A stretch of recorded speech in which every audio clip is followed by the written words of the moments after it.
Welcome into episode 115 of About the Cards podcast, live tonight on YouTube. As always, with me, host Stephen Loeffler at Junkwax Twins. Oh, hi. Ben Wilson at Our Trading Cards. Hey. And I'm Tim Shepler at Big Shep 79. We're a podcast by collectors for collectors, hoping to bring you a smart, insightful podcast discussing trading card collecting. We're live every Wednesday at 8 p.m. Pacific. 10 Central. On YouTube, Periscope, Facebook Live. Follow us on Twitter About the Cards. We're available as a podcast everywhere. Just find us, look for us. Check out the website aboutthecards.wordpress.com. Before we get into it, I want a couple shout-outs that come out. So some listener shout-outs. Jim at Upstate NY MILB sent a DM to me earlier. I just agreed to a trade on Trading Card Database for a Garrett Hampson Gypsy Queen Bazooka back. The card, the holy grail of cards I've never seen. I can't find a 2020 Bazooka back of my boy G-Hamp. And Jim has come through, and he said that the card should be to him shortly, and he's going to send it my way. So I'm very excited. Thank you, Jim. Also this week, my buddy, my cuddle buddy, Mr. Porter, he sent me I think I have it right over here. He sent me a pink David Fletcher Topps Chrome rookie that I found on Sport Lots, and then he had $1,000 to ship it, and so I just sent him a DM and said, "Hey, can I get this for less shipping?" And then he just sent it to me for free. And then Bayside Breakers gave us or sent me just a ton of Royals, archives, all kinds of stuff, a bunch of different sets of Stadium Club, and then our buddy James Good hooked us up all with Topps Fire. Lots of Topps Fire for our teams. So, guys, don't worry. I can send you the checklist of the Topps Fire. I have yours right here in my hands. So, thanks, James. And then I picked up, it's pretty awesome, team sets of the Giants and Royals of the finest flashbacks from Phil's Pulls, from Phil Hughes himself. I think the most expensive card was the Buster Posey. It was $2. All the other cards were $1. And then it was $6 to ship all of them. And there's a bunch of cards. So it's almost 15. Like you had the same mail day I did. Yeah. Because I got that from Porter. Oh, nice. A second Turtle Auto. These from Phil's Pulls. I think that was the only one that was worth more than $1.25. And then our buddy Bayside hooked me up with 2 additional autos and practically every team set this year. Stadium Club was only missing 1 card. Archives was complete. There's some Optic and Prism helps from previous years, as well as Topps Chrome team set. So, fun mail day. Yeah. And then, you got Fire coming too. Ben's favorite set of all time. Oh, how's your guys' collecting week been? Ben, you been having fun? You didn't see that tweet I put out the other day that said "whoops," where I had there was literally 23 packages in there. Bayside obviously had sent something. Matt Haas, another good listener of ours, had sent something. The only person it's appropriate to call Haas. Yeah, he found a David Robinson auto that he wasn't sure, but would have been an in-person auto on a card. Sent me a really nice letter saying that, found this in a 500 count box. Not sure if it's legit. Did a little research. Looks legit, but belongs in your PC, not mine. So that was really cool. But I filled in a lot of different needs for Chrome, for Fire, for Archives. Been having a lot of fun with these minis and these full body variations from Archives. I don't know the last time I've had so many issues. Probably the Holiday Snowflake parallels from a couple years ago, where people didn't know that the Snowflake parallels were embossed. I mean, I literally bought a AJ Puck mini, Archives mini, and the dude sent me a full-size card. Dude, it's mini. It means it's not the same size. Are we comparing them to box loaders now? I've had to open up 3 separate cases on eBay to try to get returns and refunds against just those parallels. So, it's been an absolute nightmare. So Ange got the itchies to open a pack of Archives. And in the same pack, Pulls the Gavin Lux regular. And the big one from the pack. There you Lubo. go. Nice. However, the corner's dinged because, of course, it is. Thanks, Tops. Lots of ding cards lately. I've seen complaints all over the place of, Tops Now cards coming Bye, dinged. Tim. Bye. See you, Tim. Tops Now cards are coming dinged. Obviously pack pulled cards are dinged. It's just like it's an epidemic. Well, I think too. There was a fat pack, or was it a hanger box, or stuff? The one of these actually. Yeah, I've heard. Yeah, those. I've heard a lot of the value packs. For whatever reason this year, a lot of dinged corners on all kinds of stuff. So, before we get into the show, we did lose Lou Brock a couple of days back. One of the greatest, probably St. Louis Cardinals, and probably one of the worst trades that The Cubs could have pulled the off. Cubs ever made. Yeah, I mean they made some doozies in their day, but yeah. But he was 81. I mean, he lived a good. I mean, that's a pretty good life, right? That's a pretty good age. Certainly. You know, I say anything over 70 is good. yeah, you're doing well. We also wanted to bring up that here in California, God, there's like I don't know, umpteen forest fires going on, and the other day the sky was like giant orange, and it looked like the apocalypse outside everyone's door. It's crazy, and heard one of the fires started because of a gender reveal. So awesome to those people. Way to go. Yeah. And a couple of them have been due to lightning and some other stuff. And, that's just Mother Nature. But we've been through way too much. And then actually, we're coming up on the 19th anniversary. Can it be 19 years since 9/11? Yeah. I mean, good Lord. That day, like I can tell you, no matter how hungover I was that day, which I was completely because of the night before, I can remember like that entire day. So we would be remiss not to bring that up as well. So that was the last time I think sports got put on its ear like it has been this year, right? I mean, and that was just for like a week or so. Yeah. It was the NFL was down for a week, baseball was down for a week or so, 10 days, and everything else, basketball and hockey hadn't quite started yet, but we're getting there. And it's weird that the NBA finals are going to be, in September, and then what's next in the drafts in October. It's just It's weird that year. the Stars are in the conference finals. There we go. Let's go Stars. And then Norm and the guys there. Well, And then we have the NFL kicking off tomorrow night. Patty Mahomes. So, And let's I mean, get in. apparently football's already going on because Miami's losing 9-29, okay. Yeah, there's some Right college now. football going on. bottom 8. All right, let's get into it. The week, what was last week's releases? Tops Living Week 130. We had card 343, Kent Tomato pitcher, Minnesota Twins, and card 344, the Nelson Lamet pitcher, San Diego Padres. I did not see anywhere where these guys were updated for sale numbers. But I can't imagine it was too great of a week. Only because I didn't buy every single card. I mean, did you buy I've got a outstanding Did that- order with Once a Cub. Yeah. Yeah. It's middle of last year. It's like, hey, do you want this? You want this? You want this? You want this? And just hasn't sent me a total. Hasn't sent me a whatnot. Just trading one huge stack for me. So Nice. It was. You don't think it was an exciting week, do you, Ben?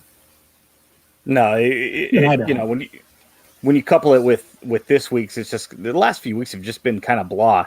I've been buying about a third of this set, way out of my PC comfort zone, and I haven't bought a whole bunch of these lately. I've been buying all my Tops Now, all my Turn Back the Clock, everything from Tops Living Stat, and I might have bought 3 or 4 of these over the last 2 months, and so Yeah, I feel like lately. Okay, here we go. The print run. Kent Tomato sold 1840, and Lamet sold 1727. So God, And the week before, we didn't talk about Matt Thayus sold 1870, and Maddox sold 2851. It's pretty good for a vet. These are just some terrible prints. I mean, yeah, you look back, dude. I mean, we got Jack Morris, Anthony Kay, Nick Castellano, Aaron Civile, or whatever his name is, Greg Maddox, Matt Thayus, Kenton Maeda, and Lamb. It's just like just not awesome weeks. Michael Brantley and Andres Munoz before that. Yasmani, I guess Kyle Lewis was the last good one, and then Yasmani Grandal. I mean, yay. This week is no better, by the way, guys, so don't get too excited. Where are your retired players? Also had, and so check out Talks Living Stat for a full breakdown of all the information, all the stats on these cards, by team, by set, by position. We also have 2020 Topps Chrome Baseball, 2020. 2020 Timid broke up. Stadium Club Baseball, Panini Donruss Football, Ben Baller Chrome, and Panini Immaculate Collegiate Football. Now, the Ben Baller Chrome is supposed to be shipping as early as this Friday for anybody that had an opportunity to buy into that. And didn't get their order canceled. Yeah, we'll see. It looked like there was a second round of people that were able to access this on the secondary or not secondary, from Topps. People were getting the emails and whatnot. So it'll be interesting to see whether or not we get confirmation starting on Friday for Ben Baller Chrome. Yes. Yeah, it sounded like they'd canceled everyone's order who either wasn't supposed to get one or somehow got two sent to the same address and then opened it up to others. So. I hope all those guys get banned. I love it. Which technically isn't fair because here, if I buy one and my dad buys one, we share an address. I collect cards, he collects cards. It's we're probably the outlier that would get penalized for not manipulating the system because what's to say he doesn't want a box just like I want a box. But you also have that issue with a lot of people that are like, hey, my wife has an account. I have her sign up for one just to get another one. I get where do you start to cross that line of, it's literally like standing outside in a parking lot, giving people, cards to, or a thing to go into the LCS to get free packs because the LCS tells you one per person. So you literally go over to the hair salon next door and bribe people to go in with your stuff just to get, I'll give you $5 if you go in there and hand this to the person behind the counter and get the pack and bring it out to me. What kind of asshole would do that? This guy. And you know why? Because that place is a terrible LCS, let's be honest. And second, on there, it was, they were pack pulled things. So it wasn't like you didn't say like limit one per customer. Is if you had that ticket, you turned it in to redeem for that prize. So anyway, did you guys say we also had 2020 Immaculate Collegiate Football dropped? So I covered it. Yeah. Just like my internet, just dropping out, loving it. Hot off the press is this week's new releases. Topps Living Week 131. Card 345 Dallas Keuchel pitcher, Chicago White Sox, and card 346 Wong Young Kim, rookie pitcher of the St. Louis Cardinals. Yuck. He's the fifth White Sox this year in 2020. There's 14 overall. I like these stats. The first Cardinal of 2020. They have 12. They're number 12 overall. The Yankees are still 0 for 2020. Thank God. They still have a wide margin lead there at 17. So I'm, this is not a good week. Two more. Like, how many weeks are we going to have dual pitchers? But at least one's a rookie.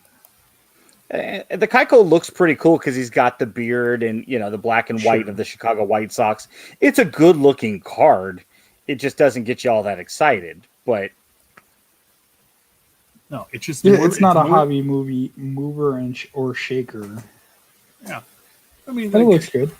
Maybe you put two pitchers, at least like a Hall of Fame pitcher in there or something. I'm not sure. So. Well, that's where the set kind of started to fall off the rails was when they went to the two cards. If you get a rookie and a veteran, you don't have that Hall of Famer or that retired player to kind of draw interest into the set. If you put these two guys out and you had a really big name from yesteryear, Duke Schneider, just somebody that they haven't done yet that might draw people. There haven't been any Yankees yet this year. Yeah, we said that. It's been great. I mean, it's just amazing when you start to look at some of the optics of the set, and I just think they don't care anymore. They're just counting that Project 2020 money. So, 2020-2021 Upper Deck O-Pee-Chee Hockey drops Thursday. Weird release date. $51 a box, 18 packs per box, 10 cards per pack. 4 O-Pee-Chee Premier Tall Boys, 3 O-Pee-Chee playing cards, 6 blue border parallels, 1 red border parallel, 18 retros, 2 retro black borders, an additional chase card or insert, and then 12 base short prints. The reason being is that there's a 600 card base set. The first 500 are veterans, offering a deep look at most at the rosters. And the final 100 are all short prints. So you're getting 12 of the 100 per box. So that's a few boxes if you want to bust it that way. But it's a large checklist, 600 cards at one time. Well, I mean, O-Pee-Chee kind of does that. Yep. Between it and MVP, it's kind of like the first preview for the year. I do like the simplistic design. It's nice. McDavid's nice and framed right dead center. I did look at the checklist a little further. Got some like 89 meets 1975 tops there. It doesn't look like any of the players that were signed most recently have made it onto this list. So none of the bubble players that were in college or came from overseas. No Kaprizov. But it looks like a pretty good checklist. And I love that they're doing redemptions for draft picks. Yeah. There's hot boxes and there's super hot boxes randomly insert into cases, and these are for hobby only.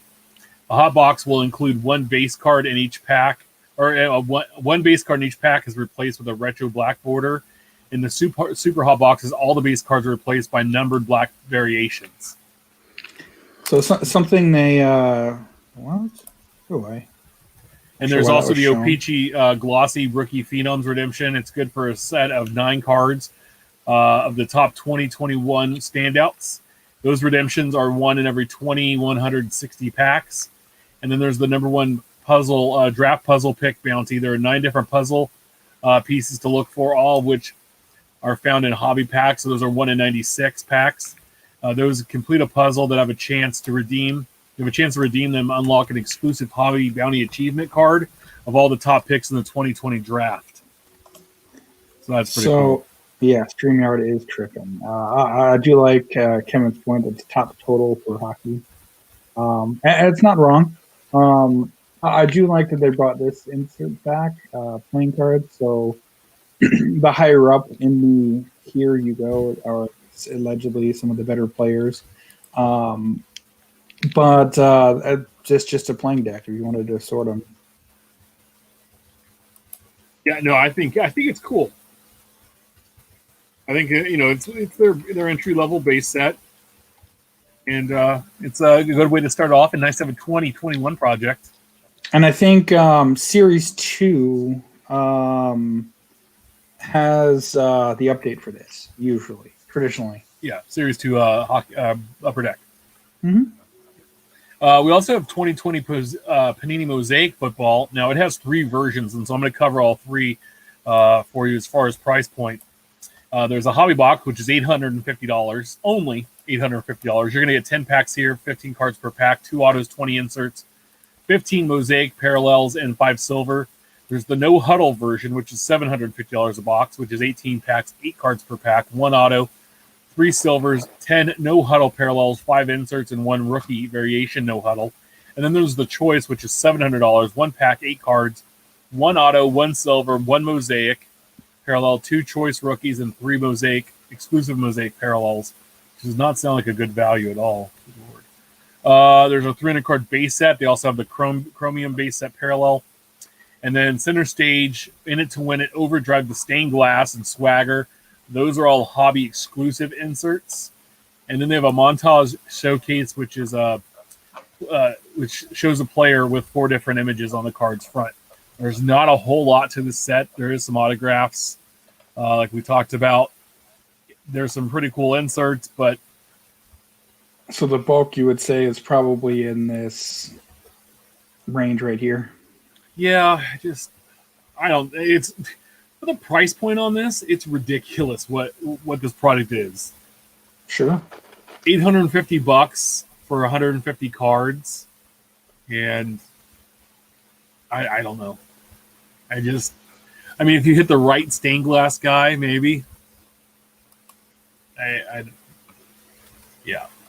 Yeah, what, 8 cards and 1 auto. For whatever reason, guys, tonight we're not able to. The comments aren't posting for us to show the screen. So, yeah, Dub's gonna get his lawn chair and sit in the card aisle in Walmart and wait for him. So, yep, yeah, it's I can't believe football, especially Mosaic football, is like this. But I guess they're trying to see basketball did so well. I just don't think the price point translates to football all that well, and this leads me to believe there's going to be a lot of burned collectors buying this year's football product.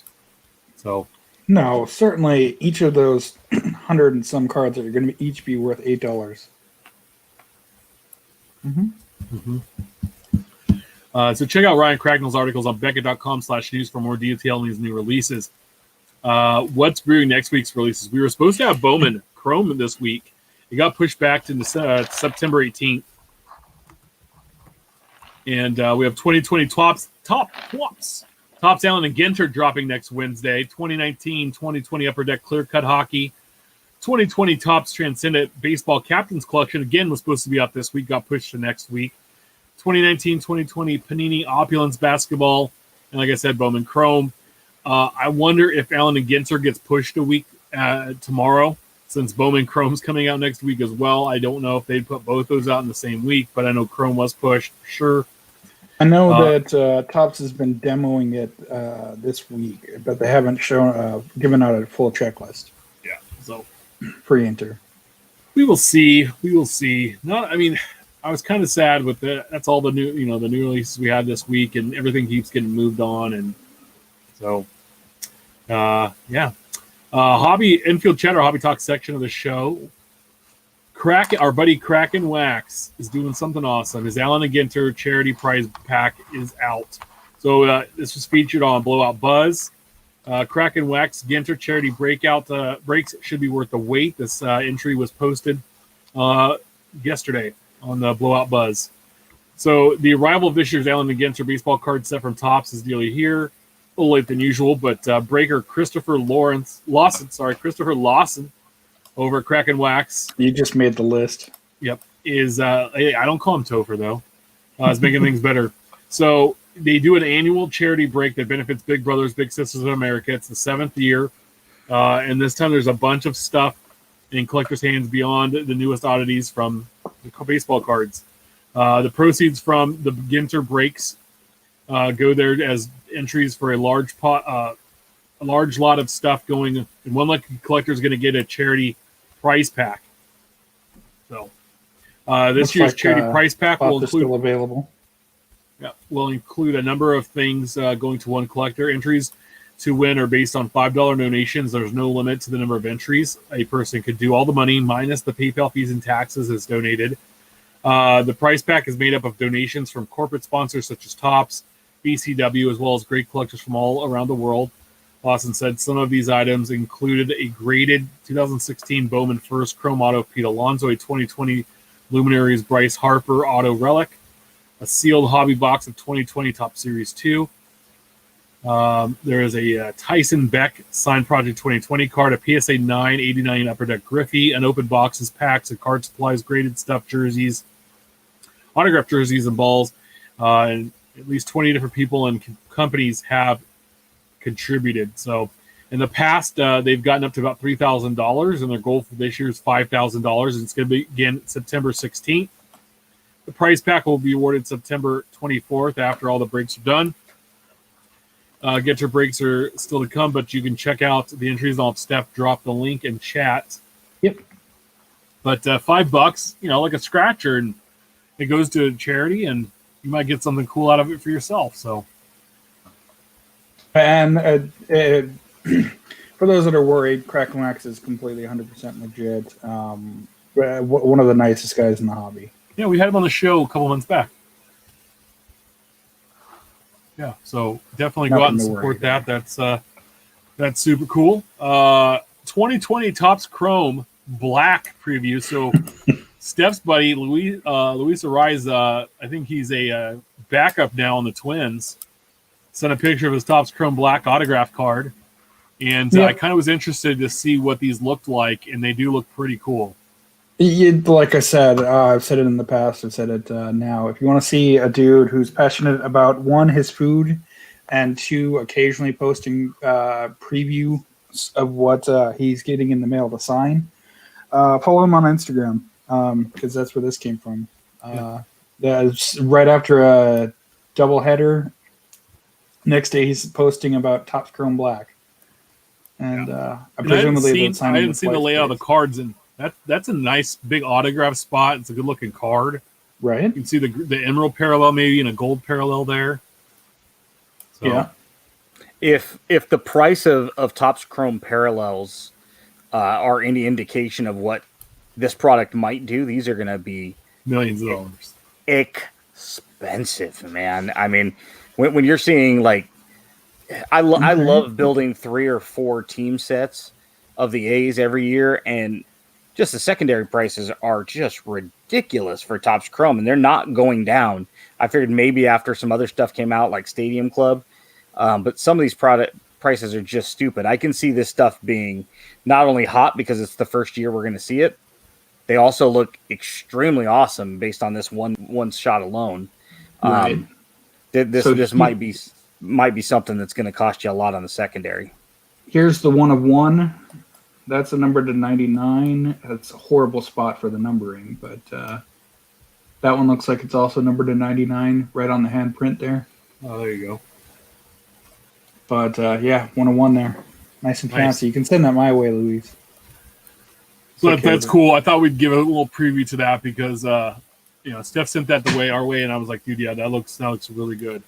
MJ Autos. So our buddy All Sweaty tweeted out, no sightings of these at Topps Hanes Jordan yet.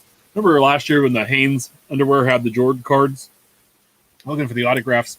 Upper Deck Sports tweeted back out, we've seen one so far on Instagram. We confirmed they all did pack out. We were a bit fearful that some of these were opened without realizing what they were, not the typical hobbyist buying them. So it would be a shame if someone had actually pulled this and didn't know and just threw the wrapper out, pack unopened. Yeah. You figure now what's it called, Steph, when you have to hold one back just in case?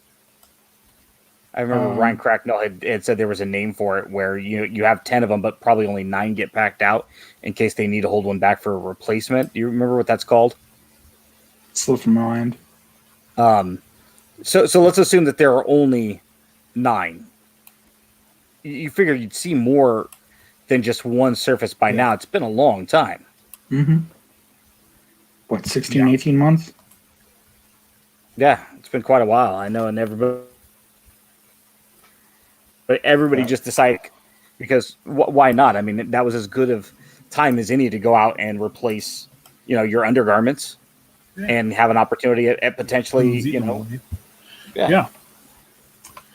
So I don't know, but that was a good question. They're probably out there with the Wood Minis from Alan Against 2018. Right. Using Wood Minis, which just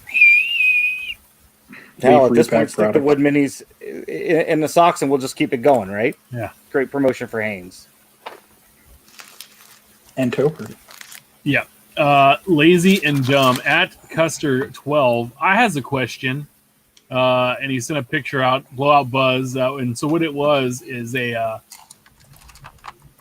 an Panini instant picture of, I think it was, Damian Harris of the New England Patriots. And it says 1 of 280, and he has 2 cards, and they're both stamped 1 of 280. And Blowout Buzz responded back, all instant cards are done that way, not serial number, just telling you it's 1 of X number made. Faster than having to serial number the cards. And there were some other people that commented on that. Yeah, that's true. And they showed it Like, how lazy and stupid is that? It's really that time consuming to put these instant cards, have them numbered out of it. Then don't put the numbering on there. Topps doesn't number their Topps Now cards. You can go to their play. You can go to their website and take a look. So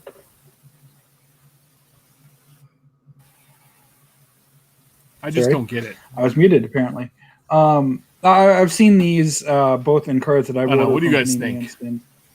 and at work, wherein it says 1 of 280. This actually looks like it got foiled out to 1/280. And that's interesting. I don't just know think if maybe it's just this year or what. No, I mean, because somebody showed one from last year's draft class that was like this, and it was Sam Darnold, or 2 years ago, whenever that was, and it was one of like 330, and he had that in the, it's, to me, it's long. It's just, then don't number it. You fucks. There. See, that's what I mean. It looks like it got printed on, but that one actually looks like it was foiled out. I don't. It just. It's just another thing for us to look at and shake our head and go, Why? Why? Why waste the time? Yeah. Thanks, Topps. You know, I mean, there's something to be said for like on-demand cards being numbered. You know, if they're print run. I mean, but then again, you know, do you want your Topps Living and your Project 2020 and your Topps Now cards print numbered, or is it okay just knowing that there's X amount of? Well, there's always going to be somewhere to look them up. Yeah, It's not 1950. It's not even 1990. You know, yeah, and not everything needs to be serial numbered if you're going to have on-demand print runs. But if you are going to serial number them, just do a good job on it. That's all. Don't be dumb. No. I mean, to the Well, same degree, as far as resources, give you a. Oh, come on, work right here. Thank you. This one, not that one. Thank you. I have all of these bookmarked just for designs and print run numbers and card resources. It's not hard. You don't have to make it harder. That's what she said. I was waiting for that. Speaking of not having numbers, Timothy T. Mackesy on Twitter, and this came from Focus the Frame. Can someone help me here? I think it's just an error, and the serial number wasn't printed, but it was pulled from a blaster and is clearly a refractor. And leveled refractor on the back, or it says leveled refractor, but it's listed as a refractor on the back, but no numbering anywhere on the card. I wasn't sure. Just wasn't sure if there's any different variation I don't know about. It was Steedis Aquino Topps Chrome rookie autograph, and definitely it's it says refractor on there, and I don't think the other autographs say refractor on them. Take a look. I don't believe they do.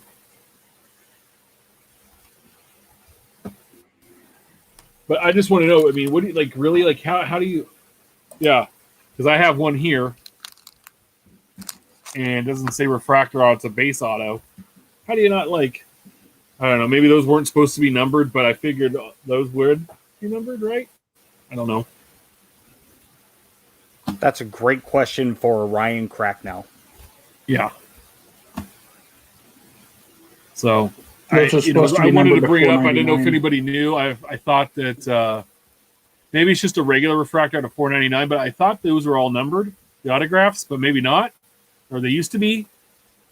Yeah, usually it was base refractors are not numbered, and then you had the ones out of $4.99.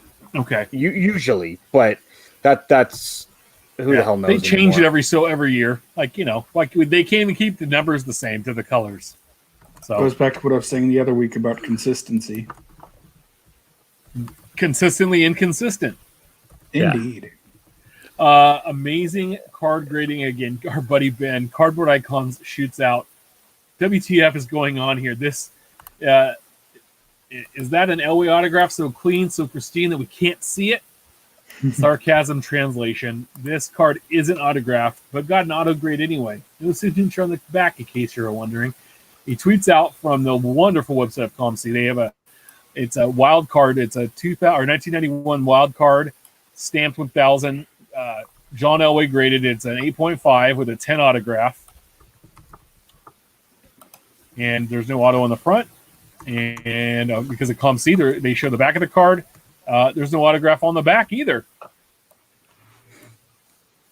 Hey, Interesting. we're gonna It's give an just- auto grade to a non-auto card, I wonder Maybe who might it- have put that in. and there were no autographs, I believe, in the set either. Maybe it's invisible ink, which if it is invisible ink, cool. You should have to put that on the tag, though, on the label, letting us know that you have to put it under water or put heat on it or pee on it or something. Yeah.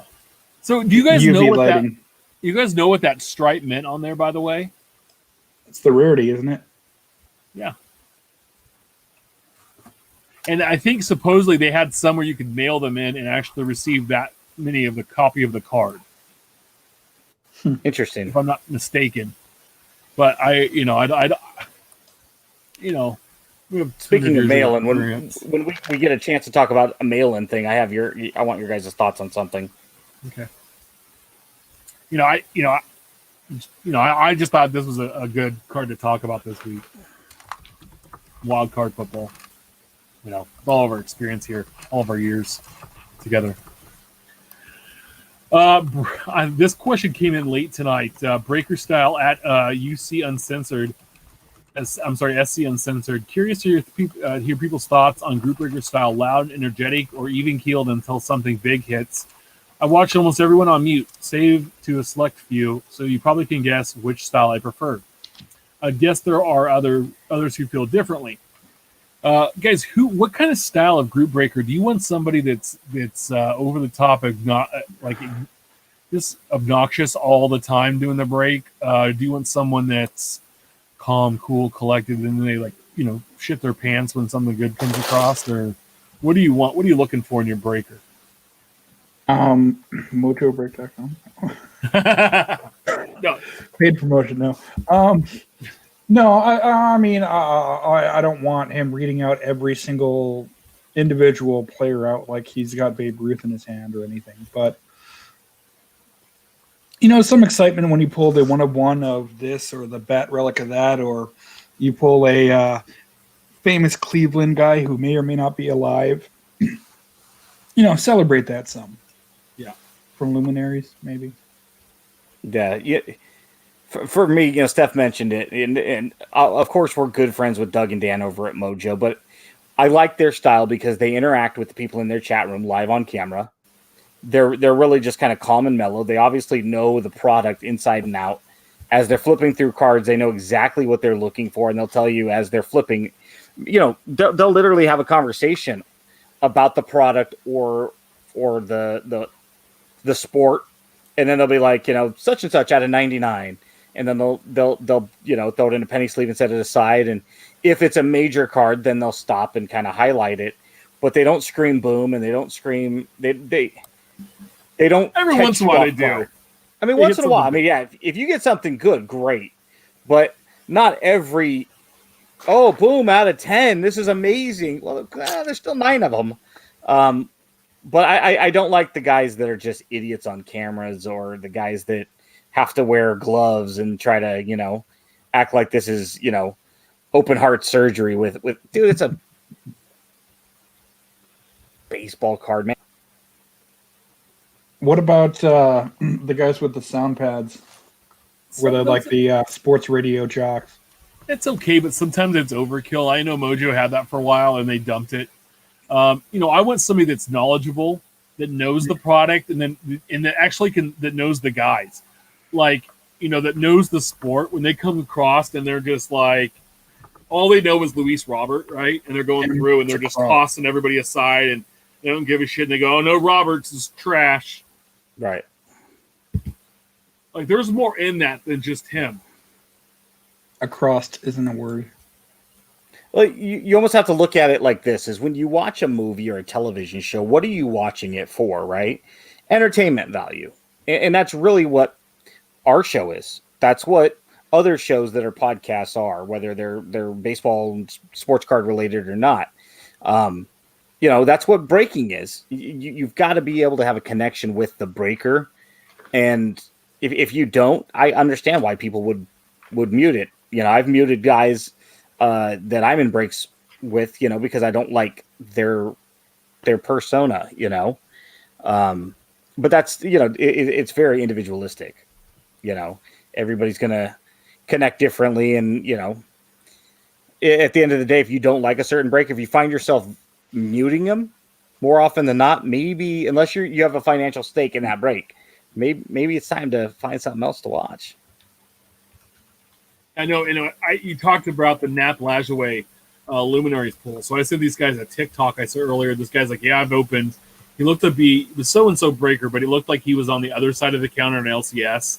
And he said, like, I've opened 8 or 9 boxes of Luminaries this week, and I need a one-on-one to make it, make up for all the mistakes. Well, first of all, dumb, like, okay, if you didn't learn the first 9 times, you're an idiot. Okay, let's start there. 2, you pull a cut autograph of Nap Lajoie and you go, Cleveland guy, LaJolie, Larry LaJolie, is he a deadie? Is he dead? I don't know. Who is he? It's like, get out of here, bro. Like, I said this in our private chat. I was like, if you don't know who somebody like Nap Lajoie is, maybe opening a product like Luminaries isn't for you. I mean, if you know anything about baseball history, you know that for a long time, a few seasons at least, they were called the Cleveland Naps. This was before the team name of the Indians stuck, when team names actually became official. We need a 1 of 1 to pay for all the mistakes and sins I've made. Is he talking about his life or just in baseball cards? All right. I think just to open these dumb boxes. It looks thicker than the normal Luminary. That's what she said. It is. Oh, it's something different. Don't you dare, Steph. Larry, somebody, 1 of 1. Who are you? Who are you? Nap LaJoie. Piece of that. Oh, That was a Warner case. oh, the case hit, boys. How do you know Yeah. that's the case hit? And he's a deadie. Cut sig. Oh my God. Yeah, but he didn't recognize it. So how? He's so emphatic knowing this is a case hit. How do you know? You didn't even know who the damn player was. Do you even know you're in a baseball card shop at that point? It sounded like the card shop guy was telling him, hey, the cut autos are 1 a case. Maybe that guy shouldn't be dropping that kind of coin, especially if he's made That that card many shop owner's mistakes like, in yeah, life. keep dropping it because I know you're a dum-dum. I love it. We've got this people opening. with money, right? We've Or got you 2016 opening day here for this low down price of $195 a box. He's a scrub. I'll give you 500 for it. Yeah. Hey, and you know what? By the way, I just want to let you know, I've given out the secret to a handful of people that reached out from last week's show that I've never talked to on Twitter that reached out and it said, hey, I'm a hobby guy. I'm going to want to go get it. So can we just let the cat out of the bag since we gave everybody a week and they reached out? I don't know. I might need to go talk to my bookie. I think everybody should just go buy a book. That's all I'm saying. Go buy a book. It's a noble cause. Yeah, just look in the toy section and you may be rewarded. And if you don't catch what we're throwing down, then you don't get any of the goodies. And, Matt Barnes is Sacktown's finest, right? Or greatest, or whatever his stupid tattoo used to say. And, honestly, another name for Sacramento Kings, being royalty would be also being noble. Brian Noble, he played for the Green Bay Packers for a long time. That's right. Yeah. I had a coach Noble. He was a really good guy. So hopefully everybody got that. So I'm just like, on that, I was like, there's stuff like that when you have, like, that guy was not a breaker. It said breaks or whatever in his name. But when you hear that, like, you hear, like Dan and Doug will tell you, because they're the only breakers I actually really watch on a constant, in any consistent basis. They'll tell you they know some of the hockey guys because they're Sharks fans, but they don't know, like, they're not Steph knowledge deep, right, in hockey. They have a cursory knowledge of the hockey landscape. Sure. But at least have Same that with when me you're in breaking the basketball. product, especially like baseball or basketball or football, like where you don't know like the guys in football. Like, what are you even doing? It's so dumb, and that's again like we go back to like why I really want to start the show, because I wanted to talk intelligently as much as I can about trading cards, because there are people out there that have shows, because we're proof any chucklehead can throw a show together and do one. I mean, we've done it this is the 115th time we've done this, which is amazing, because most peter out like at 20 because they don't have this 116 standard. if you count the episode 0. Yeah. And all the other like Saturday shows that we've done, all the stuff we did on the Hobby Hotline. I mean, we're probably near 150 of being on here talking trading cards, but it was to have some kind of knowledge about it. The three of us all bring something different, and that's what I love about it. But it's like there's people out there informing people, and they're not smart. Like there was this, I don't remember, it wasn't your buddy Jeff, the sports card investor, but somebody else said, I've never had a loss on trading card hobby boxes. Bullshit, my friend. You smell like the flamingos at the Sacramento Zoo real bad, because everybody that's bought a hobby box at some point in their life, no matter what you spent $100, you spent $1,000, you did not make your money back every time. Dude, The I only bought a way- case of Alan the and only- Ginter, and the best thing I got was some what's his first name? Jeffries for the Brewers. Jeremy Jeffries. Jeremy. Thank you. He was the J. I mean, unless you're getting this stuff for free, like literally, I paid $0. You at some point you're going to get a loss, and that's fine. That's literally what this is, right? It's when you're opening product, it's a gamble in nowadays current market, right? Long gone are the days where I'm going to go buy 2 boxes of 1990 tops, and most likely have a complete set out of those 2 boxes, and I've dropped roughly $40 or $50 total in $1990, right? Which, adjusted for inflation is twice as much, right? But come on, man, if you're blowing smoke out, but at some point you have to look at the onus on the listener, right? Fool me once, the first time, you're a victim. The second time you're a volunteer. If you fall for this one time, okay, cool. But the second time the prince an email and you send him your life savings, at what point do you have to look at yourself in the mirror and go, this one's on me? If people are saying that, cool. Show me some proof that you've never. I want to see your spreadsheet. I'd like to see your PayPal statements and your profit and loss to show me that you've never lost on a hobby box, and then I'll be more than happy to pay $7.99 a month. Just open one hobby box and show us. I mean, Dub in the chat says I've lost money on 85% of the hobby boxes I've purchased since 2016. I would agree. I mean, it's very rare that you buy one, like a solo box. The chances of you buying a solo box and making your money back are better than if you were to buy a case, probably. Okay. But if you hit it once and you think you can do it a second time in a row, it's not going to happen, my friend. Especially if you go back to the same source, because if you bought he bought 1 box and he doubled his money. And so, therefore, he's not lying when he says, I've never lost money on a hobby box, because you've only bought one in your life and you got lucky. That's true. But, no, what I'm saying, like if you go to the same hobby, like you have one hobby shop in town, right? You have one LCS, and you go buy 2020 Allen and Ginter when it drops next week, right? And you hit the parallel gold box, which you probably, if you took your time, you could make your money back selling all the singles, right? And say you do break even. You go back the next day and buy a second box, you've already taken the one awesome box out of the case. Now, unless you hit some kind of like dinosaur DNA where you can start your own Jurassic Park, are you going to make your money back? So, anyway, you go into it knowing it's a losing proposition, but you're also paying, like Ben said, you're paying for the experience of opening cards, because sometimes there's nothing better than sitting back and busting open a box of cards with a fresh pack of penny sleeves and your top loader's ready for some big awesome hit, and you go through and you pulled out a Baldo Jimenez auto. You're like, well, but then you have instances like where I broke easily a case of Topps Update in a certain year stashed them and forgot about them, and flip back through them, and hey, this card's worth $300, $400, $500. Yeah, but that's I'll just stick dumb with luck it. that you didn't sell them for a dollar or two back in the day. That's And it's also Which- dumb it's also dumb that he paid $50 a box for them back in 2011.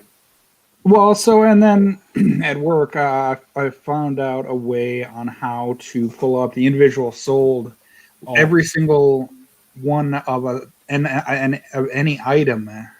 In this case, 2011 Topps Update card number US 175, to see every single transaction from when its first sale was. And those cards sold, I mean, like there were a good couple hundred up until the end of 2012 that none of them sold for over $10. And they were going, what was the low price on them? The lowest one I saw was 20 cents. 20 cents for Mike Trout rookie. In So- the end of 2011. So we've all seen Willy Wonka and the Chocolate Factory, and we're familiar with the scene where Charlie opens up the chocolate and there's nothing in there, right? But as he's peeling it back, that sense of anticipation and excitement, the butterflies and womp womp, which you still got the chocolate bar, which is ultimately what you paid for. And that's kind of how you have to look at opening cards is you never know if that next pack is going to have whatever the great card is. And that's okay. Because one time you're going to pull something out that's really, really good financially if you want to flip it, or Sure. a cool PC card. Like I said, that one time I bought a thing at Gallery, and I literally only needed one A's card, which was the Ricky Henderson insert. And it's like, come on, what are the odds of me pulling it? And I opened up with Bentley to just give him Dad gets to keep one card if we get it. And sure enough, we friggin' pulled it. Awesome. But if I would have lost that $5 bill, I would have been okay with that because that was the fun of opening it with my son. It has to account for something, just like going on a roller coaster ride. You pay all this money at the amusement park, and then you go for a minute and a half and it's done. That's what she said. And, it's okay because you paid for that excitement. You knew exactly what you were getting, and you had fun doing so. Cards, by and large, are meant for a negative net return value in every pack, in every box. And if you don't get a negative and you get a positive, congratulate yourself. That's like going to a concert. It's going to a movie. It's going to a play. You don't leave, and they don't give you money when you leave. It Not was unless you being able to complain see loud the enough or- the content, to be able to enjoy the atmosphere and the people you're with. And God, I miss going to the movies. I thought this was interesting, and it's in Steph's title here. New Junk Wax there. Our buddy Chris Harris, Stale Gum on Twitter, said this is just one guy's attic. Now multiply that by the thousands of other card bros, marks, and sneakerheads that have similar optic and prism stashes. Yes, we are in the second junk wax era. I mean, We've known that for 4 years now. That's nothing new. yeah, but again, we're in 1990. I love your analogy, how it matches up. We're in 1990, and look at all of that optic, prism, mosaic. I mean, it's just a lot of stuff. And I do agree. There was another tweet that was double D05. Every time Tatis hits a home run, my son says, "Dad, how much is my college fund now?" And he has a bunch of Tatis PSA graded rookie cards. And I think all of our dad, and we didn't have grading back then, but holding up the 86 Canseco, holding up an 85 McGuire, 87 McGuire, holding up 86 Bo or 87 Bo Jackson. The same thing was said. 89 Greg Jeffries. I mean, 89 on hand. other than the 89 Upper Deck Griffey, which still holds some monetary worth, sell those Tatises now. Throw that in some kind of a IRA or a CD, something that's got compounding interest. And with as young as he is, he's going to have a nice little college fund set up over the course of the next 10 years, 8 years. I don't know how old he is. I love Kevin Jones. The junk gym era is what he'd like to call it. I'm okay with that too. So I just, It's a great touch, but I'm not changing my username. Well, I just like the thing is with all this, and and Stalegum's right on this, and somebody else shared a picture of me to me of a guy in Kansas City that had a ton of hobby baseball or retail baseball stuff, and it was selling it, and Topps Chrome, and I think it was Topps Chrome and like Stadium Club blasters, and it's like, I dude, personally don't understand how they can get to the car without having the packs ripped open already. yeah. I think in like illusions, people are going crazy over illusion, and I'm like, it's an illusion that product's any good, And there was somebody tweeted a picture of guys in folding chairs sitting out in front of the hobby aisle or the retail aisle at a Walmart. I don't even look anymore because I know it's gone. It doesn't matter. I had to go buy the Walmart's across the street from my house, and today, and I never ever go, but I had to go today because I needed ink. My little printer here, and so I ran over there, and I just walked right by through that aisle as a shortcut to the back, where a lady hit me with the cart. By the way, I'm like 350, 6'4", and she hit me with the cart and said she didn't see me. So yeah, but there were no cards there.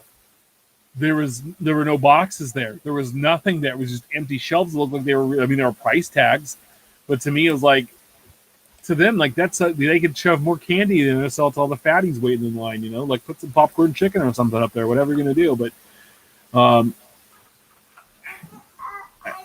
I don't know how much of this stuff, one of these guys will be really good, and there's gonna be some of these cards that'll be able to continue to hold a value over time, but not what they are now. Like there is to me, there is no reason a Luka Doncic Prism rookie card should be worth the hundreds and hundreds of dollars it is right now, when we know that stuff was really produced. And then now this year's Prism was even more produced than that, and Zion and Ja are going like crazy. And it's like, guys, there was so much of this stuff made. There was so many different releases of it made, so many hobby and retail and online exclusive releases. Like, it's leading down this path of, we're going to look back in 10 years and go, we're a bunch of idiots. Or some of these people were a bunch of idiots, and I have no problem. Like I'm not spending. I don't buy high-end cars once they hit the top of the market. If it's beyond a certain price, I'm walking away. I don't know how you guys feel about it. I have yet to spend over $100 on a car, which kind of stinks because there was a oh, I always get this wrong. Is it a 1914 B18, the cloth quote-unquote blanket cards, Walter Johnson, that sold for $125. And I was interested up until the last 15 minutes or so when it shot from 60 to 125. I have a hard time over $50 unless it's something I very rare I'm like, I've never seen another one of these, and I'm gonna buy it. I figure I'll see it again someday, and it's not worth that to me. I mean, I had an opportunity to buy a Superfractor Garrett Hampson, but after it hit like $80, it was a 2018 Bowman, and it wasn't even his first Bowman. And I was like, after that, I was like, no, I could have had the rainbow, but I was like, no, I'm good, because it's like, it's, to me at the end of the day, it's like, okay, I don't care that much about that particular card, and I just don't understand like this buying multiples, and then like you're like, you show your flex, right, your Luka flex or your Zion flex, but I don't understand, guys. I'm confused by it, and I don't know. I don't know if we can change my mind on it. So when I used to teach sales classes, and I used to teach the principle of not selling from your own pocket, because just because you wouldn't do it doesn't mean somebody else won't. And, I used to use the analogy all the time of, would you buy $100,000 car? And most people are like, no, well, it's okay. Well, if you make $55,000 a year, of course you wouldn't. But if you make $300,000 a year, that's only 33% of your gross, income on a yearly basis. But we routinely will buy something for $25,000, and we only make $50,000 a year, which is $50,000, or your gross income over the course of a fiscal year. And it's like, so it's all relative to what you're willing to spend. If somebody wants to spend that kind of money, $100,000 car is not that much if you make that kind of money. The Jason Tatum, what was it, the Donruss Optic or whatever the hell it was, sold for $52,000. The Superfractor. Who the hell's paying that kind of money on that? Okay, well, again, if you've got $10 million, if you're the CEO of a company and your salary is, a couple $1 million a year and you get bonuses of $1.5 million, the hell's $50,000 to you, right? Assuming that you spend the appropriate amount of money, it's relative, right? The old saying was, if Tiger Woods at his financial height went to the, what would him buying an icy from the 7-Eleven be? It would be a tenth of a penny, where for us it's $1.59, and $1.59 is relative to all three of us exactly the same. And for him, it's a fraction of a fraction of a fraction of 1 cent because of his overall net worth. Yeah, hey, splurge. But we're going to laugh at you while you do it, because at the end of the day, you better love it, because you're going to get stuck with it, because odds of you being able to flip it for that kind of money, you literally were one of a handful of buyers, and literally you're a handful. I feel like there's so many more guys willing to spend these big dollars on cards, and I'm like, what has, like, the thing I go back to, in it, whatever sport it is, hockey, is this guy better than Gretzky? Okay, in basketball, is this guy better than Jordan? In football, is this guy better than Tom Brady? And baseball, is this guy better than Mickey Mantle? And if you can't say yes to that or have any proof that they're close to that, then why are you spending twice as much on that card as you could one of those guys' top cards? Like, to me, makes no sense. Mickey Mantle can do nothing today to hurt the value of his card, of his where he stands. Mickey Mantle's cards will continue to increase in price just as inflation goes up. We have seen prices of Mantle go up consistently go up, and it's one of the safer things if you were going to put money into a card, that to put money into a Mantle card, because Mantle's synonymous with baseball. When you say baseball card, you think of Mickey Mantle, even if you didn't ever see him play. I never saw him play. I have one Mickey Mantle card in my collection, and it's off center. It's a late 60s. I want to say like 66, maybe 67. But I bought it because it was affordable to me. It was like $50, and I bought a Willie Mays the same year with it. I think I spent $100 on both cards. The Mays is really good shape, and I was like, yeah, I'll take the Mantle too. Just say I have one. Just say I have a Mickey Mantle card. You should have. I can guarantee. I bought it a year ago. The checklist card too. I guarantee I can sell those for more than what I paid for them in a couple of years, and I'm not doing that. But these guys think I want to buy all these Lucas because Lucas like. But how many next great guys are we going to have? It can't all be Luka, Zion. There can't be, because if you look at Jordan, when he played, the other great guys that played when Jordan played, if you look, there were some really good guys there. Okay, Clyde the Glide. His cards aren't valued all that much. Barkley. Shaq Pippen. Barkley, but just the guys that right there, Barkley, Olajuwon, Stockton, Malone, Shaq, Pippen, David Robinson, Tim Duncan even. The only guy that might come close, really, that played with Jordan was Kobe. And they both were like ships. They were like ships passing in the night. They played very rarely together. Even Magic Johnson and Larry Bird, the guys that saved the NBA, Dr. J, the guys before them, Wilt, they don't sell with Jordan.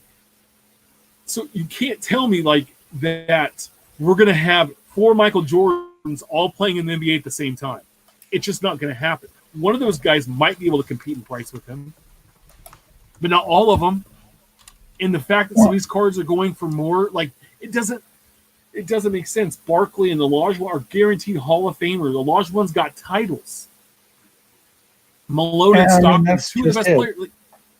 And baseball, I mean, you got Trout, okay, sure, for the 2010s.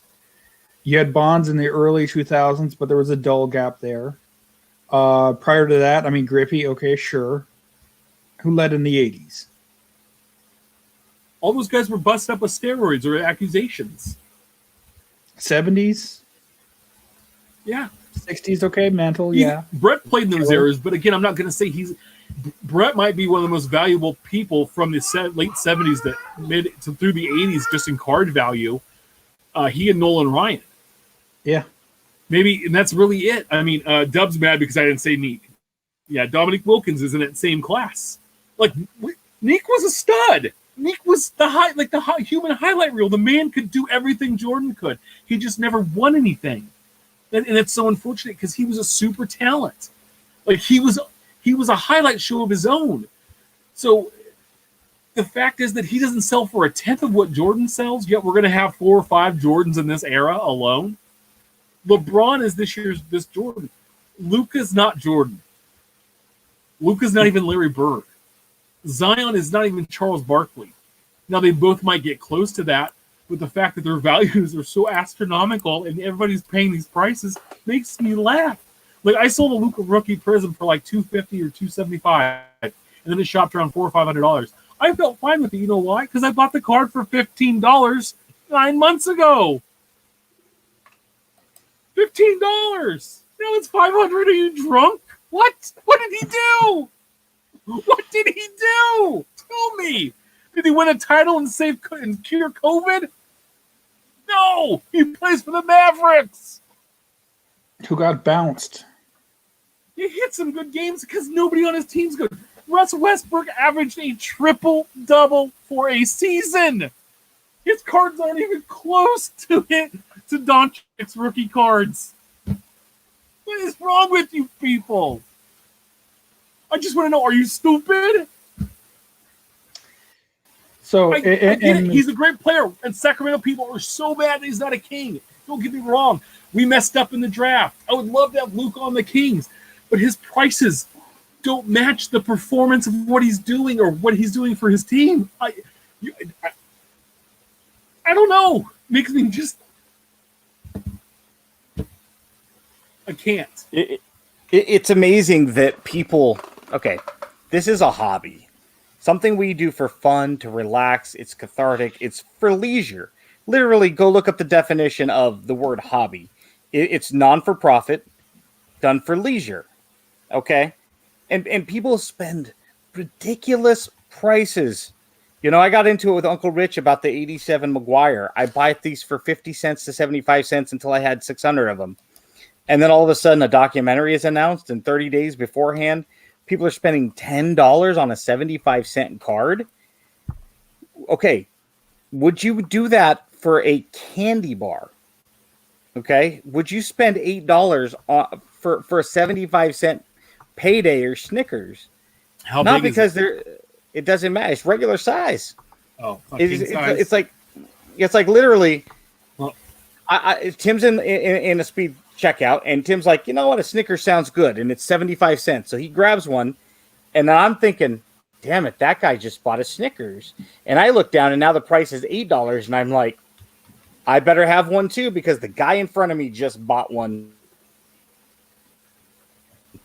In the time I bought one, he's literally standing in front of me, relatively speaking, right? There's nothing happened except maybe a Snickers commercial. You know, that Snickers at a 12x multiplier. Come on. It's just the insanity around hobby cards. Just cardboard. That's all it is. You can't drive it. You can't eat it. You can't live in it. Nobody outside this hobby cares about these. Nobody outside the hobby thinks that they're worth anything. Go up to some rando on the street and say, I collect baseball cards, and they're going to laugh at you. Oh, I had those, back when in the old days, and now they're not worth anything. Because that's the mentality and the mindset of it. And you guys are paying, we as a hobby are paying stupid prices for cards that we can have. You don't need it. Yeah, well especially Kevin, at that price. Yeah, Kevin said Luka could be a generational talent. He could average a triple-double for his career. Currently, after 2 seasons, he's averaging 24.7 points a game. He's averaging 7.3 assists and 8.5 rebounds per game. So he would have to make up for the 72 games of his rookie year where he only averaged 6 points or 6 rebounds and 6 assists a game. Quite a bit just to even out next year. He would have to have average like a double every night and be like 12 and 15 rebounds to do that. Yeah, I'm the old man that yells at clouds. I'm the old man that yells at the news when people like are in the street and they get run over by cars, and you go like, bro, like, yeah, cars belong in the street, not people. That's why they have crosswalks and sidewalks. Anyway, I saw a news lady get hit by a car because she was standing in the middle of the street, or she walked backwards in the middle of the street and a car bumped her on the live news. It was hilarious. My thing is like, yeah, okay, so maybe Luka's the guy. Maybe Luka's the guy, but he's played 2 seasons. I bet we could pull up 10 guys. Okay, look up Brandon Roy, rookie stats. The guy that played for the Trailblazers before his knees exploded on him. I guarantee you, I'm going to look up and just see. I guarantee you, his first 2 years in the NBA were pretty decent. Where he averaged. Okay, so they weren't. Okay, his rebounds, they were like 5.5, and his assists were like 4.5. But there are guys like that we get hyped up behind that kind of teeter out, and as the older they get, the less they share the ball, and they end up becoming a scorer. I don't know. Anyway, I'm sorry I lost my mind there, but I don't get it how a guy that didn't win an MVP, a guy that didn't win a title, a guy that didn't cure some crazy, pandemic that's taken up the world. His card in 9 months go from $15 to $500. So, anyway. So I got 2 mini topics before I let Ben take over with his argument from today. So Ivan posted this a couple days ago. I think I have a problem. My coffee mug barely fits anymore. And sir, please, you haven't seen my desk. But no, so someone asked him, hey, isn't no liquids by your cardboard like an unwritten rule or something? Maybe I go a little overboard, but I don't allow eating or drinking in my card room / area because, as you can see, you have his mug and a stash of cards all over the place. You think my desk is bad. And he adds that, well, his is that his hutch will fall over from weight, top heavy. So I kind of wanted to get your guys' opinion on what your unwritten rules of the hobby are. No one's in my room without me. That's my big one. Was that? No one can come. No one's in my office here without me being in here. That's fair. Unless I specifically send them in to grab something. Other than that, like I have an area of my desk where I sit and do the show, and I actually work from now, where I don't keep cards, and if I do have cards here, all my beverages are far enough away where it wouldn't cause any damage, and I have a clean surface that I actually got this from a guy that was Mojo Break Ohio. His name was Billy. He did some breaks for Mojo for a few years. And he got a yoga mat from Target, and that's what he put on his desk. And that's before I had my cool mats from Ultra Pro, but I still have them out. And I just took a yoga mat and I cut it up as a nice mat for a service for when I'm sorting cards or stacking cards. It's a soft surface, so if they were to fall over, it's not falling into a hard desktop and chance of denting or bending any card corners or anything like that. But really, besides that, it's just me in here. So I don't open anything unless I'm with the wifey. We share the hobby. Dumb. That's. Did you guys have but she appreciates it though. That's the thing. You guys have the same Facebook account? Gosh, we don't have their email. Facebook account. Steph and Angela. It's the letter N though. Yeah, it's not at it's Hotmail. At hotmail.com. At hotmail /aol.net.org.com. And they use MapQuest and ask. They're both Gmail, but I do know her password. Every time I get a relic, I let Bentley touch the cloth or the bat. And I always tell him, is your finger clean? So he's always looks at it. And then when I bought a couple of cheap relics at Teammates, he's like, Dad, you want to touch it? Sure. He's like, is your finger clean? Show me. So it's kind of a thing. Yep. We got a Sean Murphy sock relic the other day, which was kind of soft and cool. And I'm like, dude, if you've been eating Doritos, if you just gave your fingerprints to the FBI nah, you're not touching it, bro. And so yeah, it's kind of fun. I love So- Dub's comment real quick. He says, I don't know, there's something going on here in the chat, but it says, unpopular opinion, condition is overrated. There are some times where I let condition go. If I don't have, like, I have a Yaz rookie card, or second year, it's the All-Star one, right? That has seen better days, but I have one. And it's there so I can get a better one, which I learned from Cardboard Icon. And it's like, hey, I have one. I can always upgrade it and sell this one later. And so I have one. And condition to me is not all that important on certain cards. Now, if they're newer, if they're in the last few years, yeah, I want the condition to be pretty good. So here's one for you.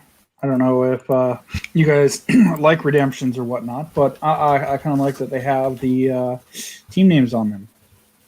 Yeah, is that new? I do believe so. Last year, maybe. Do you know how awesome this is for breakers?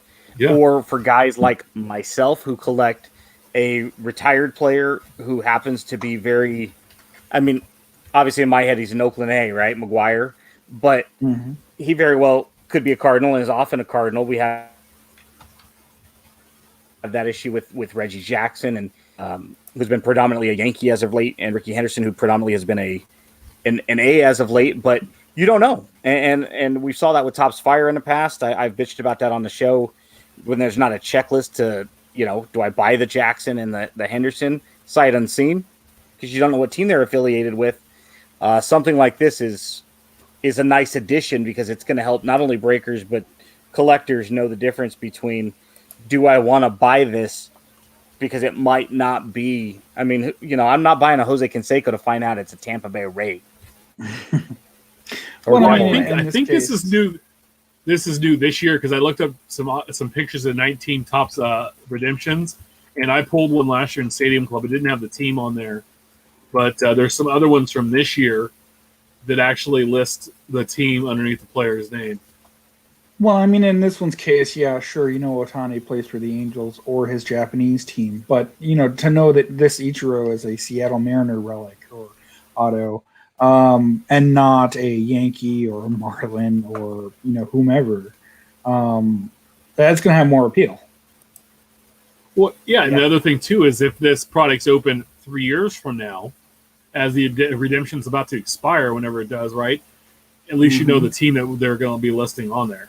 Like I'm looking at a Bo Bichette one. It says Toronto Blue Jays on there from Topps Chrome. So But you never know who he might be playing for 2 years from now. I like that. Hopefully the Probably Royals. Yeah, when you get for the most part, we're going to know certain things, but there's that gray area, that bottom 10-15% of we don't know, especially with retired players, what team they're going to be featured with on a particular card. The And Rod Carew conundrum. it's we all have these players that we just don't know, and you do have players like, say, a Nolan Ryan. If he were to sign, and it's gonna be affiliated with a specific team. Well, the reason I use Ryan is he had a pretty fair split with his years with the Astros, the Angels, and the Rangers. Sure. The Mets not quite as much, but yeah, you wouldn't know what team Topps would feature him as. Cool, I'd like to know before I go invest money in this card and drop it. Yeah. What else do you have, Steph? A show note. Thankfully, what we have wonderful listeners. We hit 50,000 downloads Nice. on. Awesome. Pod- Thank you all. Flick that bean, everybody. We love that. Keep double clicking that mouse and downloading our show. Absolutely. Guys, the season kicks off tomorrow night. I forget to cheat. Like, dude, I'm so not like football's all of a sudden here, and I just didn't believe. I don't think it's because I didn't believe it was coming. Right? I didn't think we were gonna have it's kicking off tomorrow night. We have the Super Bowl champion Kansas City Chiefs coming out. They're debuting on Thursday Night Football, and they're coming out. And I don't even know who they're playing tomorrow night. Who are they playing tomorrow night? Do we know? Texans. They are a rematch of that playoff game. By the way, like I see that Deshaun Watson signed that extension. Why? Because they traded everybody good away from this team. Like every year, they just trade a big piece away for like nothing, right? And I know they got David Johnson back in the D-Hop trade, and D-Hop got traded because Bill O'Brien just didn't like him. Why don't we just get rid of Bill O'Brien? He seems not to be that good of a coach. And if he doesn't like the players that make your team good, I don't know. But, yeah. And then we have a couple amazing Monday night matchups. Pittsburgh at New York, the Giants, and Tennessee at Denver. Yeah. Woo. Yeah, I mean, there's not week one. Like, this is the first year I'm not going to have DirecTV. I'm not going to have an NFL ticket in, like, 13 seasons. And I kind of don't care. Is that weird? Like, it's just like, I'm like, It's kind of like the You know? NBA playoffs coming back. It's just like, oh, wait a minute, those are on? So, yeah, we know the one game that's going to be the Las Vegas Raiders will lose at Carolina because it's a 10 a.m. start. But no, so the Chiefs come back. So I want to know, guys, we have, and then let's see. So that's your team, right, Ben, the Raiders. My Colts are playing at Jacksonville. That should be a win. And then Minnesota is playing at home versus Green Bay. So that's probably a loss for Minnesota. So Go Packers! let's go Pack. Let's go Pack. So it brings us up to our topic. Who are Super Bowl picks? Steph, who's going to the Super Bowl for you? The Washington not Redskins and the Detroit Lions. They can't go to the Super Bowl That'll be interesting. together. That'll be fun. It's a COVID era. It's 2020. 2020. Exactly. Well, I told my wife if a hole opened up in the street last night, I was going to go check it out because what could happen? Pretty sure. No, the Chiefs obviously returning, and I'd like to see a repeat of an early Super Bowl. Vikings. I think the Saints have a shot, but they can't play us in the playoffs, and Vikings finally pull one out and lose to the Chiefs. You and what quarterback and what offensive line? Come on now. Seahawks, maybe. Benjamin, who's going to the Super Bowl for you, bud? Hard to it's got to be the Chiefs in the AFC until this is all under the assumption everybody stays healthy. I mean, the Ravens have an opportunity. I just don't know that defense is going to hold up again. And in the NFC, I don't think they're going to win the division. I think that goes to the Saints. But I think the Buccaneers and that offense, if Brady is just 70% of his own self with all of the weapons he has on offense, I think the Buccaneers are going to be tough to knock off in the playoffs. I think the Saints still go like 13-3, and maybe the Bucs go 11-5. But when it comes down to, the postseason, the Bucs will get past them, I think. But then they're going to get smoked by the Chiefs, and we'll see the first back-to-back since whatever. I'm with you with the Chiefs. I believe the AFC might be a little stronger this year, a little more top-heavy than the NFC, which hasn't been the way, but we'll see. We don't know. Like, who knows what the hell's going to happen? We haven't had any preseason games. We have no idea what's happening. But I think they're going to play. I think they're going to play the Saints. I think Drew Brees is going to have a John Elway type. Like, hey, this is the last rodeo. Let's see what happens. I still don't see them beating the Chiefs. Just I think that offense and Andy Reid's mind and Eric Bieniemy. I think these guys that have worked together so long, and they have Mahomes, and they've been able to mold all together at the same time.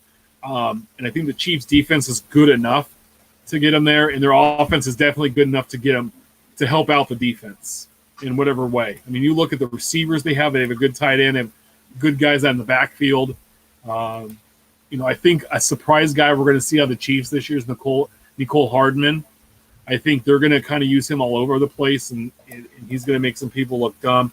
Kevin Jones says Pats versus Patriots, or Pack versus Patriots. I'm sorry there. With Cam Newton as the NFL Comeback Player of the Year. By the way, dude, like he might have a good season, but anyway, he's not good. He's not a good quarterback, bro. So as I share that photo, what about the Patriots? How do you think they fare without Tom Brady for the first time in 2 decades? They win double digits because they get to play Miami twice. They get to play the Jets twice. I think Buffalo 10-6. wins, maybe, but I think Buffalo wins the division. If they play all, I think Buffalo goes like 11-5 and wins the division because I think Josh Allen's the best quarterback in that division now. So we'll see. Guys, any final thoughts before we head out tonight? Yeah, I had a quick mini topic. We kind of touched on it earlier with the whole candy bar scenario because I actually made that argument. Eat it. I said, why am I seeing Gavin Lux, pop up today just because he had a good game yesterday? Just quit being stupid, hobby. And Uncle Rich made a comment about riding the wave, and I had said something about you're not paying $8 for a candy bar, and he's like, what about a Reggie bar? And then Dub Mentality. You broke up. Like, what's a something that is it, what's a Reggie bar back in the 70s? They had the Reggie Jackson bar, and I pulled out this Jose Canseco bar, and it's from 1988, and on the back it says for a full color Canseco 4040 bar action poster, send one Canseco bar wrapper, so I'd have to open it, along with a check or money order for $4 to this place in Canoga Park, California. You think it's worth it for $4? Especially if I can get another wrapper. Eat it. No, I'm not going to do that. Although Jonathan did come out here to look for his mom while I was on. That's why I had myself muted for a few minutes a couple of times. And he's like, oh, hey, Dad, a candy bar. Can I have it? And I'm like, no, probably not. I don't want to have to explain to the hospital why my kid has dysentery. But yeah, the old Redmans, I from the 53, 54, had that, and they're still in business. I don't know that this company exists anymore. They do have a telephone number, Latin Foods International. So maybe it's worth a call and say, hey man, I got this. Can I send you $4 and you give me my damn poster? Well, that's no different than the guy up here in Plano or Allen or wherever it was that sent Tops the 1955, 56, whatever year sweepstakes thing and got a glove from them. Yeah. As was promised. Yeah, you never know. I mean, if they've got it laying around, and I'm going to call them and just see if they're still in business, because why the hell not, right? It's fun.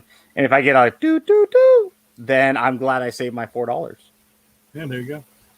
They better not charge me for inflation either, because then be like, nah, dude, that was 1988 money. Now you owe us $11. Let's see. What is that? Generally, from that general area, it's roughly 170%. $4 would be $8.76 today. Interesting. So, yeah. Answer a question from chat. Kevin asked me, and no, it is not Whataburger wrappers. It's not the only thing I open. It's been a bit, just a pack or two here or there, whatever catches my fancy. Donruss, most recently. That pack of archives, just because it was there and was apparently not dinged up, but it was. And picking up singles.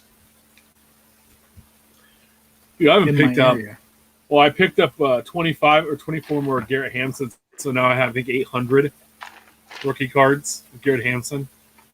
I got about 10 or so 2019 Diamond Kings for you, right? Oh, nice. So I've just been buying singles, man, because as we end tonight, I was looking at my distributor and I pre-ordered stuff and I'm just getting hammered, right? Like I was getting cases before, and now I'm getting a box. I'm done. I'm gonna keep putting in my pre-orders, but if I don't get cases, then I'm just whatever I get. I'm either probably just gonna open, because it's the only way I'm gonna open product anymore, because you can't find retail and the prices are so ridiculous at LCS. And I don't blame them if they can get it. More power to them, but it's just been crazy, man. I don't get it. Eventually, something is going to make this change, because this cannot continue. Maybe a year or two. I'm not talking it's going to end tomorrow, but there's going to be some kind of a decline at some point in time, and I don't want to feel like I've been taken advantage of. And I hope other collectors don't think that this is the norm. Right. So that's what I'm cautioning everybody on. Thankfully, you guys can't share comments, because and Angela coming in hot in chat. What did she say? Ginter is coming, so he's on a short leash. He gets his DK, then I get Ginter. So For yeah, I Ginter. think I have 2 or 3 boxes of Ginter coming, so I'm gonna just probably open those myself and have some fun. But guys, remember we're live every Wednesday at 8 p.m. Pacific. 10 Central. Make sure to subscribe and review our show on all platforms. Follow us on Twitter about the cards. Follow Ben at our trading cards. All this stuff at Junk Wax Twins. Always follow me at Big Chef 79. Please share your hobby stories. Great pull. Send your questions our way and keep collecting. We'll see y'all next week.